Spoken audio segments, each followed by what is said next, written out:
Cybersecurity Today would like to thank Meter for their support in bringing you this podcast.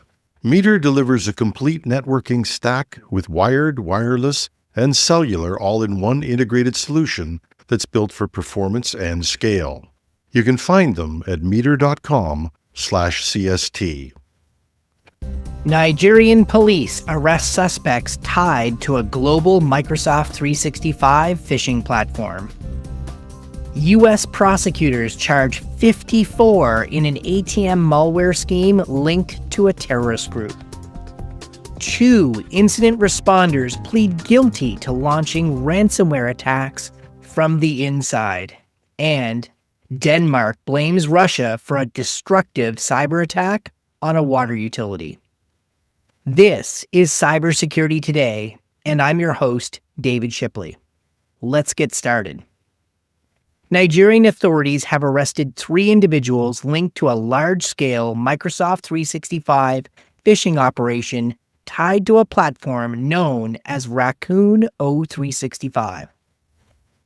According to reporting from Bleeping Computer, the arrests were carried out by Nigeria's Police Force National Cybercrime Center following intelligence shared by Microsoft through the FBI, underscoring the increasing international nature of cybercrime investigations.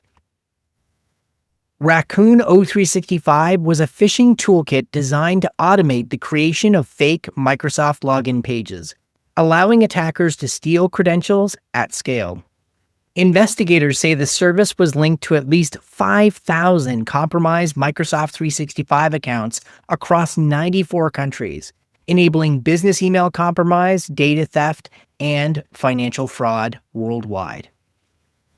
One of those arrested, identified as Okitipi Samuel, allegedly operated online under the names Raccoon O365 and Moses Felix. Nigerian police believe he developed and ran the phishing platform, selling access to other cybercriminals through a Telegram channel with more than 800 members. Subscription fees reportedly range from roughly $350 a month to also a discounted version available for $1,000 for 3 months, typically paid in cryptocurrency. Microsoft and Cloudflare disrupted Raccoon O365 infrastructure in September, taking down phishing pages hosted through Cloudflare accounts that investigators say were registered using compromised credentials. It's not yet clear whether the takedown directly led to the arrests. Police say forensic analysis of seized laptops and mobile devices linked them to the phishing scheme. However, authorities note that the other 2 individuals arrested have not yet been directly tied to the platform's development or operation. Notably absent from the announcement is Joshua Ogundepip, a figure previously identified by Microsoft as a leader associated with the service. Microsoft had not commented publicly on the arrests as of the reporting. The U.S. Department of Justice has charged 54 individuals in connection with a large-scale ATM jackpotting operation that used malware to force cash machines to dispense money on demand. According to reporting by the Hacker News, the scheme relied on malware known as Plotus, which was physically installed on ATMs across the United States.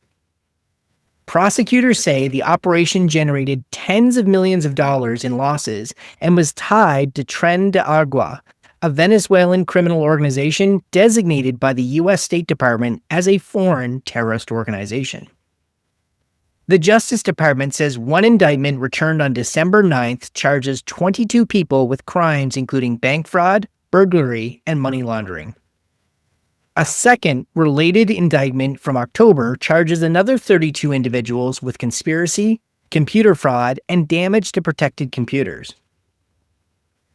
If convicted, some defendants could face sentences ranging from 20 years to more than 3 centuries in prison. Investigators allege the group recruited individuals to travel nationwide, scout ATM locations, and test security controls before attempting to install the malware. Once access was gained, Plotus could be deployed by swapping the ATM's hard drive or inserting a removable device. The malware then issued unauthorized commands to the cash dispensing module, forcing the machines to release currency. The Justice Department says Plotus was also designed to erase evidence of its presence, complicating forensic analysis by banks and credit unions. Proceeds were then split among members according to prearranged rules. Authorities estimate more than 1,500 jackpotting incidents in the U.S. since 2021, with losses exceeding $40 million as of August 2025. Prosecutors allege those funds were funneled back to Tren de Aragua leadership to support broader criminal and terrorist activities. 2 former incident responders have pleaded guilty to carrying out ransomware attacks in 2023 while they were employed at companies responsible for helping victims respond to those same kinds of attacks. According to reporting by Cyberscoop, Ryan Clifford Goldberg and Kevin Tyler Martin admitted in federal court that they participated in a ransomware extortion spree targeting 5 organizations over a 6-month period. At the time, Goldberg was a manager of incident response at Signia, and Martin worked as a ransomware negotiator at Digital Mint. Prosecutors say the pair collaborated with an unnamed co-conspirator to deploy ALF-V, also known as Black Cat, ransomware against victim networks. Federal court records show that total losses from the attacks exceeded $9.5 million. The victims included a Florida-based medical company, a Maryland pharmaceutical firm, a California doctor's office, an engineering company in California, and a Virginia-based drone manufacturer. Prosecutors say the group successfully extorted nearly $1.3 million from the medical company in May of 2023, though attempts against the other victims did not result in payment. Goldberg and Martin were arrested in the fall and pleaded guilty less than 3 months after being indicted in the Southern District of Florida. Each pled guilty to 1 count of conspiracy to interfere with interstate commerce by extortion, reducing their potential maximum sentence from 50 years to 20 years in prison. Both men have agreed to forfeit more than $340,000 each, with the court also able to impose fines and additional restitution. Prosecutors say they will recommend reduced sentences if the defendants continue to cooperate. The Justice Department says the pair abused positions of trust and specialized skills to carry out and conceal the attacks. Investigators allege the unnamed co-conspirator obtained an affiliate account with the ALF-V ransomware operation, which the group used in the attacks. ALF-V, or Black Cat, was one of the most active ransomware groups in recent years before ceasing operations in early 2024. Denmark has formally blamed Russia for a destructive cyber attack on a water utility in 2024, calling it part of Moscow's broader hybrid campaign targeting Western critical infrastructure. According to reporting by Security Affairs, Denmark's Defense Intelligence Service has attributed the attack to the pro-Russia group Z Pentest, assessing that the group had direct connections to the Russian state. Danish officials say the incident went far beyond disruption and actually caused physical damage, including an event in the town of Køge, where attackers altered pump pressure, leading to burst pipes. The intelligence service also linked election-related distributed denial-of-service attacks to another pro-Russia group, no name 057, which targeted Danish websites ahead of municipal and regional elections. Officials say both groups are used by Russia as proxies in what Denmark describes as hybrid warfare, operations intended to create insecurity, erode trust, and punish countries supporting Ukraine while staying below the threshold of open conflict. Denmark's defense minister called the attacks unacceptable and said that they demonstrate that hybrid warfare is not theoretical but actively underway in Europe.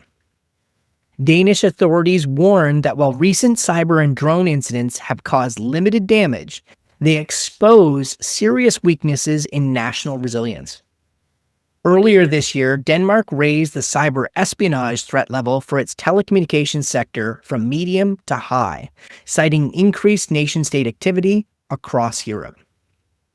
The assessment warns that state-linked actors possess deep technical knowledge of telecom and operational technology systems, enabling cyber espionage and potentially physical disruption.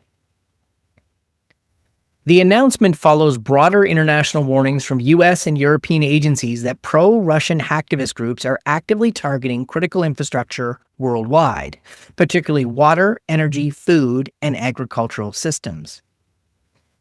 The announcement also follows activity noted in Canada, where a Russian hacktivist group actively attacked a Canadian pipeline and attempted to cause a physical event, according to leaked U.S. intelligence. Denmark says the attacks underscore the growing risk to civilian infrastructure as cyber operations become increasingly a tool of geopolitical conflict. I've been your host, David Shipley. Thanks so much for listening today, and as we end the year, a special thank you to my friend Jim for the chance to co-host this year and indulge my inner journalist. It's been so much fun, and I've really appreciated the chance to bring you all cyber news on Mondays and participate in the panel discussions monthly. I want to take a moment to wish you and yours the happiest of holidays. Happy Hanukkah, Merry Christmas, and a joyous New Year to all. And now for a bit of holiday fun. Jingle Bells, the Sock Edition. Jingle bells, phishing smells, inbox all the way. One wrong click at 2 a.m. and now it's a breach today. Hey, robust MFA, patch on time, train folks on what to do. Oh, what fun it is to keep your holidays breach free. Thanks so much, everyone. Have a wonderful week. We'll see you all in the new year. We'd like to thank Meter for their support in bringing you this podcast.